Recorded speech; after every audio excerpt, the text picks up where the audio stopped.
All right, welcome back to Slots and Locks. I'm Tim. And this is Mello.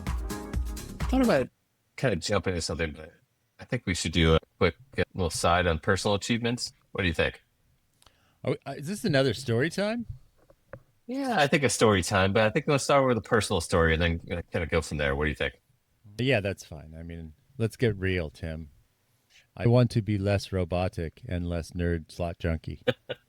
No, but past weekend I finished my first marathon, so super proud of myself. And and what'd you do this week? What did I accomplish? I accomplished my pre-COVID weight. So, yeah. Dude, huge. Or rock stars. Yeah. Huge week. All we needed was a whole lot of extra time on our hands to do it. It's funny when you don't have the stresses of a certain job and kids or something like that. If you have a little more downtime, you can focus on yourself. It's amazing how much healthier you can be. Oh, man. I have all the stresses of a kid, but I don't have the stresses of a boss, that's for sure. Well, I guess my wife is my boss. Yeah. But speaking of children, kind of thinking about children's books. And what did you enjoy kind of growing up? What did you read as children's books kind of growing up? My favorite children's book of all time is The Ferdinand. Full stop. Is that the bull? That's the bull who does what he wants. They try to make him into a champion bull for bullfighting or whatever, but he doesn't care. He wants to smell flowers on a mountain. I've always loved that book. Yeah, I remember that. I like Falling Up. I think it was. Do you remember Wait, the book? from Shel Silverstein? Yes. It was, I thought it was pretty interesting with the apple tree, how much it gave to the boy itself, Did you know he lived like literally 5 minutes from where I live? He lived in did Sausalito. Yeah. He lived on one of those houseboats in Sausalito. Yeah, but then there's the classics, right? Goldilocks, for instance. Yeah, I love a good story about breaking into other people's houses and trying out stuff. It feels right. Well, 100%. It's a great lesson, right? Then there's also, how about Hansel and Gretel? That one's a good one, Yeah. too. Of course. You follow Candy into the woods. No red flags there, right? No, we'll go right inside a person's house who's kind of creepy. Why wouldn't you do that as a kid? And then, of course, you got the Three Little Pigs. Has a point, right? But it says, I agree. I mean, it's the quintessential story about being prepared, I think, right? Yeah. 100%. Don't cut corners. I feel this is actually a good analogy, too, to actually building a good game. I mean, when you cut corners, ultimately, you're literally building a straw house. Yep. It can get blown down. And somehow, I guess we took that, what we're going to talk about today, they kind of took that story and they did what to it? Of course, they turned it into a slot game. Yep. With construction tools and jackpots. Yep. And that's exactly the game we're going to talk about today. All right. And the game, we'll talk about it in a second here, but let's get into it. So we're going to talk about a game that has absolutely no interest in being subtle at all. Nope. And the game is Huff N Puff. Now, this is a series of the Huff N Puff game. This is the second one where we decided to pick the game that was the most popular. And who builds this game? We can get into that, but that's a light wonder. Good old L&W. Yeah, it's basically a game that looked at a children's story and said, what if we made this louder, added some money and some hooks, and see what we can do? Yeah, on a side note, I always find like it's interesting where as we're adults and we're starting to fit in the demographic of a lot of these slot games and things like that. I've seen more slot games that have taken from our generation. Like I saw a game, I think a while back was like Frogger, which was a classic game growing up. And so I wonder if you take like a lot of the same games, like our kids' generation, when they get older, they're going to translate these games into the games as well. I think it kind of makes sense as the demographic gets older. So, well, they did with Frogger. It's Nintendo did it. What's it called? Something Animal Crossing. It's a perfectly good copy of a classic game. Yep, I know what you're talking about. That a newer game, but anyhow, like getting back to this, you mentioned it's louder. It's and they added money to it, and honestly, I think it works. All right, so I guess I should just say this up front. the game is chaos. Yes, but like all gambling games, it's not random chaos. It's random number generated chaos. Yeah, so it looks chaotic. Buzzsaws flying around, pigs, houses, wheels. There's something happening kind of on every spin. Yeah, it feels really messy. There's really no structure. Yeah, but underneath it, it's actually very structured. You can find triggers, feature paths, upgrade your mechanic. It's just that the experience, the perception, again, feels unpredictable. We'll get into that in a moment. But the system is completely controlled. Oh, the probability. Oh man, it's controlled chaos. It's basically What's my it? life. It's basically the Yeah, title of the book of my life story. and this is basically the entire slot industry as a whole. Yeah. Let's. No, I mean, go ahead. It's cool. Let's set the framework. You had something important to add. I feel like you got to add it. I would say, the slot industry in 2026 is a little less controlled with their chaos. How so? Just how they're trying to condition AI into their environments. Just it always puzzles me how the gambling companies have a hard time making money in gambling. It always blows me away. Yeah, especially from an online perspective, given 60% of your revenue is already going to happen regardless of what you do day to day. Yeah, but this maybe goes into another conversation for another. Oh, it's a But totally different conversation. but there's a lot of people to pay in that, and there's a lot of mouths to feed, so to speak. So Lot of pigs in the trough, as you might say. exactly. All right, so let's get back to the framework itself. Every game we talk about this, so I think it's worth exploring again. Perception, probability, design. Yeah, the old PPD. Perception is what you think is going to happen, Probability is what's actually happening. and the design is how the game connects the two for the viewer like you. And this game, This game leans hard into the perception. yeah, I will say, always want to stop here and say, drop us a comment, drop us a like. If you like the whole framework set up and everything we're talking about, if you have something else that you use, please let us know. Let's, as our current structure, let's go into the context history a little bit. Quick context. I mentioned this earlier, but it's part of the Huff N Puff family, which I believe is 3 games. Huff N Puff, Huff and More Puff, which we'll be showing in, and Huff even more Puff. I mean, they are creative in their sequel. Kind of like their name of Yeah, the company, right? I mean, Light and Wonder is beautiful, actually, for a gambling company because it's there's a bunch of lights and you wonder if you're going to win. Anyway, this game originally was built for land-based casinos, like most titles. Yeah. Big cabinets, loud environments.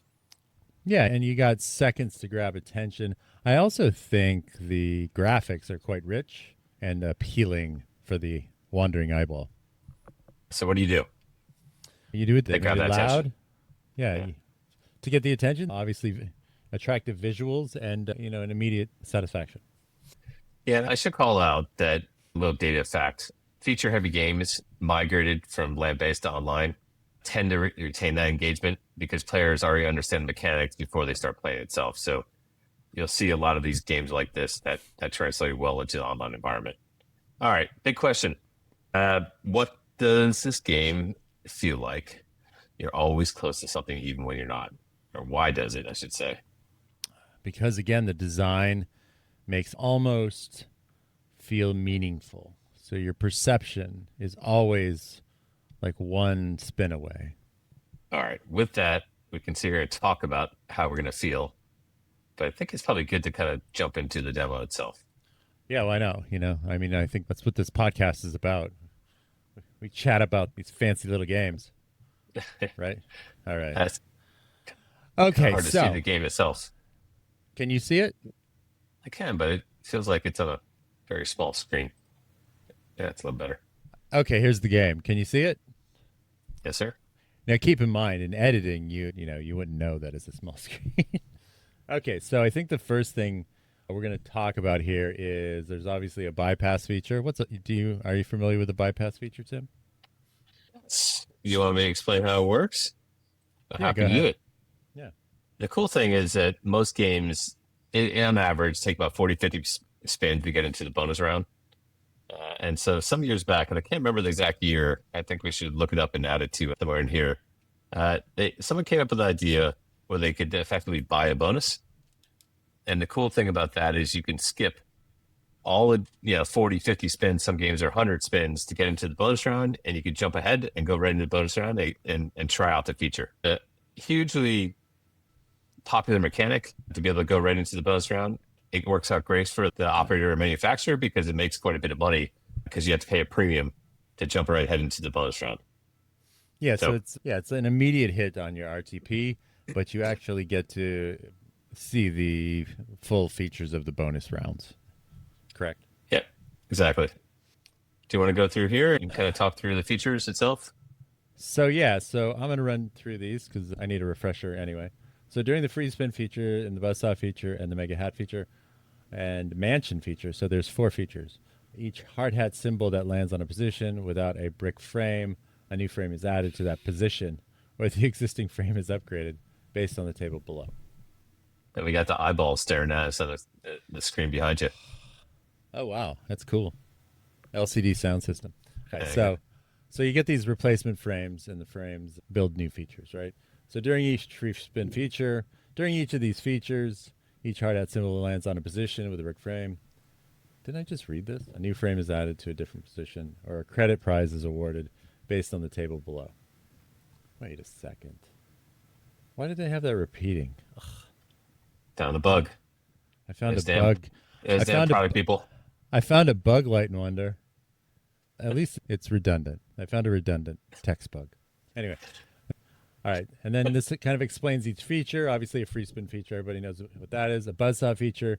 If there exists a position with a straw frame, then a randomly chosen straw frame is upgraded to a stick frame. So we're doing the progression from straw to stick to brick. Okay. And then there's a mega hat feature. If there exists a frameless position, then a straw frame is added to a randomly chosen position. Otherwise, 10 times the bet is awarded. And then there's the mansion feature. So if there exists a frameless position, then a brick frame is added to a randomly chosen position. If not, it's a 10x total reward. Okay? And then we'll kind of skip through this. There's also a wheel feature and a buzzsaw feature. So 3 or more scattered buzzsaws during the base game trigger the wheel feature. So, it's very standard that you have the 3 scatters which trigger a feature. And the wheel will then land on a buzzsaw feature, mansion feature, a grand jackpot, a major jackpot, a minor jackpot, or a mini jackpot. So that kind of explains that a little bit. So there's a little bit more depth, I think, in the feature round. I always find it funny when it comes to these rules. They're so, I know regulatory wise, they have to be in there and there's so much information. But at the end of the day, I feel like it's better just to play the game up sometimes and just do it rather than try to understand the multitude of ways of winning and all these other things. Because these games are not that complicated at the end of the day. You should wholeheartedly play for like 5 spins and then read the rules. Yes, I would agree. Because it kind of becomes a mess, and a lot of it is self-explanatory. Like this buzzword, if the wheel lands on a grand jackpot or mini jackpot, that's the value explained, and the corresponding meter is awarded. No shit. Anyway, the segments on the wheel do not accurately reflect reality and do not have equal odds. That's kind of an interesting sentence, but we will just move forward from there. And then there's the mega hat feature. Then it kind of just goes into these features. And this is before the free spins. 1 mega hat is awarded and played. And during the free mega hat free spins, all real spins together. And mega hat symbols, mega hat 2x2, mega hat 3x3, mega hat 3x3 are the only active symbols. I think we got enough. There's so many other things that we'll show them when they play the game. What do you think? Yeah, and then here's your bypass. Okay, the bypass allows direct access to either the free spin feature or wheel feature. The bypass is equal to $95 based on the current bet. Interesting. Okay. And there's some legal notices. Real ways pays. It tells you how the game pays. So we're just gonna go right into the game and play it. Okay. So I should probably say on the top there's jackpots.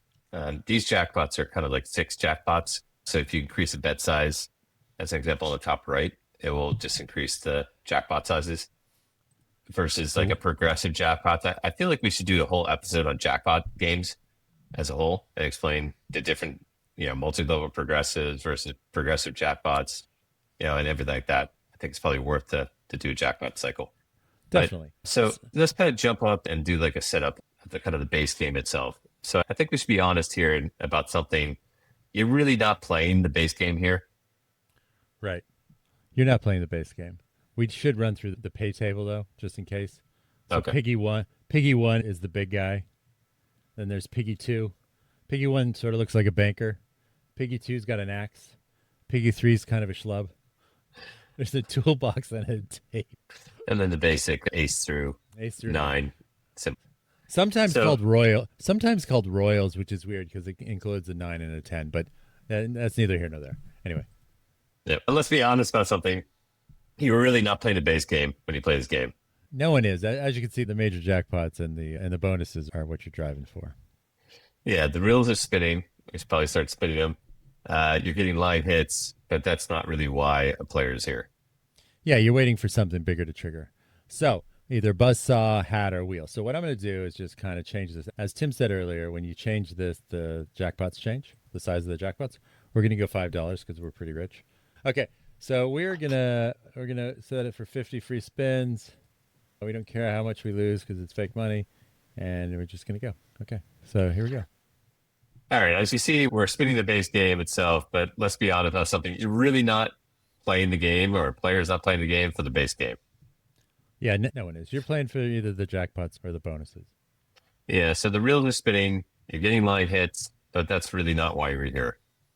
You're waiting for something bigger. You're waiting for one of these buzzsaws, these hats. Look at those hats. We almost had 3 hats or a wheel. Oh, Yeah, so the base game becomes, like a waiting room yeah, for a bonus, and all the real value lives in the features. which is why people barely notice the spins. Yes, sir? So yeah, so games with multiple feature paths consistently keep players engaged longer than single bonus games. Yeah, and as you're spinning, you'll start seeing, and I think Chris Mello just alluded to this, that we're one symbol away. I mean, I've never really seen a game have so many dual symbols when you need 3. So I wonder why that didn't trigger anything. I'm guessing it had to be hats on 3 different columns there. Reels, yeah. Yeah, There's Piggy number 1. there you go. All right, so we kind of call this the near miss machine. So this is one of the most important parts of the game. You're always close. Yeah, you just need one more hat on one more vertical, one more saw. It feels like it's about to hit, and Yeah, and it happens over and over again. but statistically, you're not actually any closer. Every spin is independent itself. I mean, it feels like momentum, even though technically we're getting pretty skunked right now. Yeah, and that feeling keeps you spinning, which is the goal. All right, we should maybe do a buy a bonus. What do you think? Oh, let's play this out. We only have Okay. 14 more spins. Oh, There we go. there you go. We got it. There you go. Nice. My patience. All right, now the feature hits. Everything kind of slows down. So we're going to do the wheel feature, which is kind of a no-brainer. It's just a spin, and it gives you the options of the bonuses and the jackpots. Okay, so you notice how it's slowing down there. The slow down gameplay increases perceived value of outcomes. So as the wheel spins a little bit slower, Oh, that's kind of what we see. Yeah, it's a huge mechanic. Oh baby, wow! Look look at at that this. one. It literally turned into an entirely different slot machine.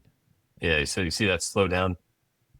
So it just makes it feel more heavy, like that they're more meaningful. The helmets in this case. Oh, there's our frames.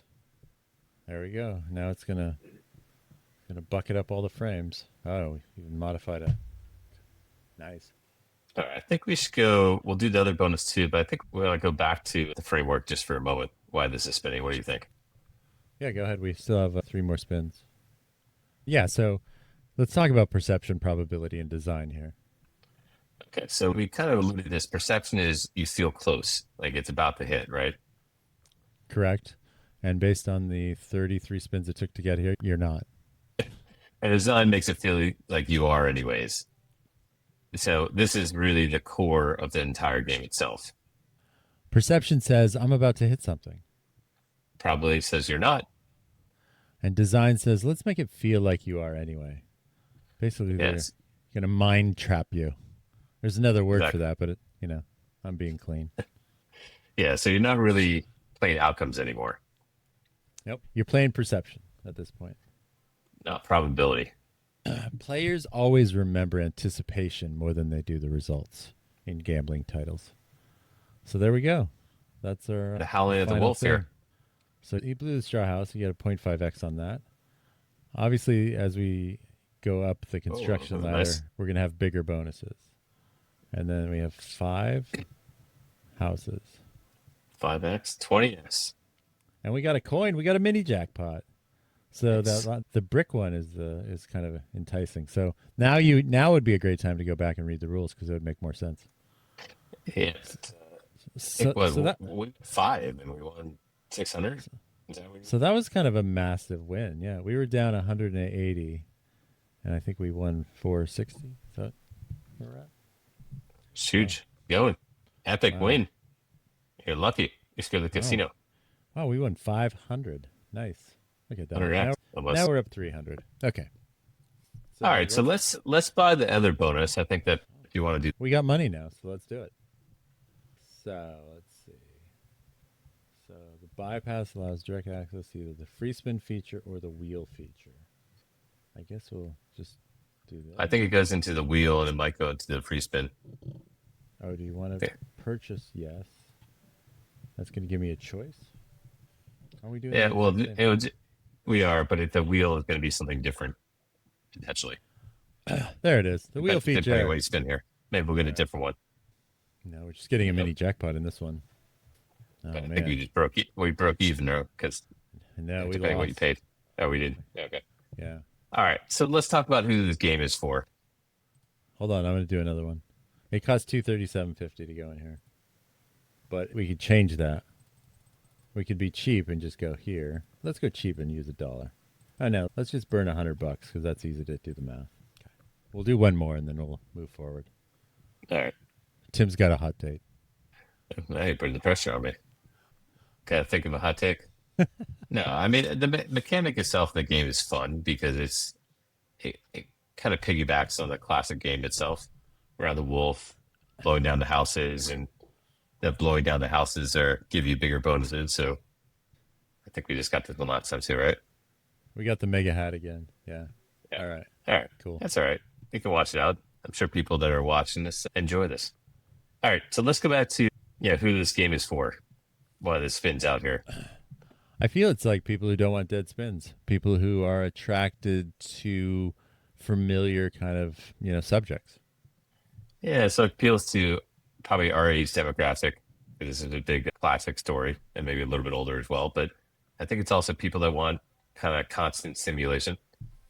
People like you, Tim. Yeah, that's fair. All right, it feels like where the industry is going. Yeah, a lot more features, More chaos. more definitely a lot more almost moments. There's also even I would add like this progression thing where you sort of have to pay attention, especially with the framing of the reels. So what's the takeaway here?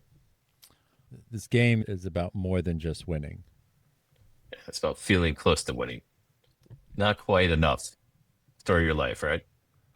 I keep telling myself in the mirror every day I'm a winner. It'll pay Yeah. off, Tim. It will pay off. We didn't get one brick house in that one. I feel like we should play that song, Your Brick House. You know that? Yeah, exactly. And it all hang out. All right. Let's do questions for the audience. I mean, I wish we had money to do the. Okay. So yeah, so we All- need viewers.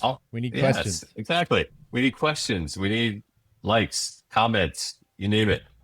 I mean, so we're- the question for the audience, We're paying for our children's college, so come on. All right. Do you like clean gameplay? Do I like clingy gameplay? Well, that's you. Clean. Oh, do I like clean gameplay? I thought I said clingy or chaos. But there's- I mean, Well, I know this goes to the wider audience. Tell us what you like the clean, you like the chaotic nature of this. Let us know.